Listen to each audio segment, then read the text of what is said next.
Hi there, Mark Jaben here, Medical Director for the Haywood County Health Department, and let's talk about this pandemic. In this video, Swiss cheese and COVID. So please share this video with someone you care about. Now, just as an update, there's been a marked increase in cases in Haywood County just in the past week. We'll talk more about that in our weekly update when we have all the numbers. So what do Swiss cheese and COVID have to do with each other? Well, it has to do with the Swiss cheese model used by accident investigators, who long ago learned that when an accident happened, it often took several events or factors to line up just so for the adverse event to actually occur. So think of it this way. Each slice represents one of the factors that had to happen. Each has its own set of holes. And it's only when the holes line up just so that there's a clear path through and the accident could happen. And if the holes don't line up well then there's no path through. So how does this protect you and others from COVID? So each action you take is like a slice of Swiss cheese. The more slices you stack up, the more likely those holes do not line up. And the less likely the virus has a clear path through to you.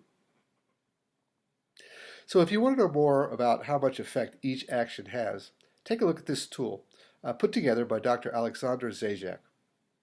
Now, for each action you add, the tool will estimate how much your risk is reduced. For instance, if all you do is wash your hands 10 times a day, your risk is reduced by about 30%. If someone around you wears a mask but you don't, meaning they are being careful for your sake, now whether you can't be or choose not to be, they have reduced your risk by 75%. And if both wear a mask, there's a 93% reduction. So both wear a mask, keep distance, and wash hands, that reduces risk by 99.4%. So the best strategy to keep the holes from lining up is the strategy we've been talking about all along, acting in a way that keeps you from being a close contact and anyone else from being a close contact with you. Avoid being within 6 feet for more than 15 minutes without a face covering. Does it reduce the risk for you and those around you to zero? Well, no.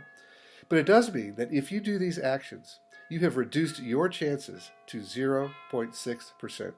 Only 1 out of 160 people who would get infected do get infected.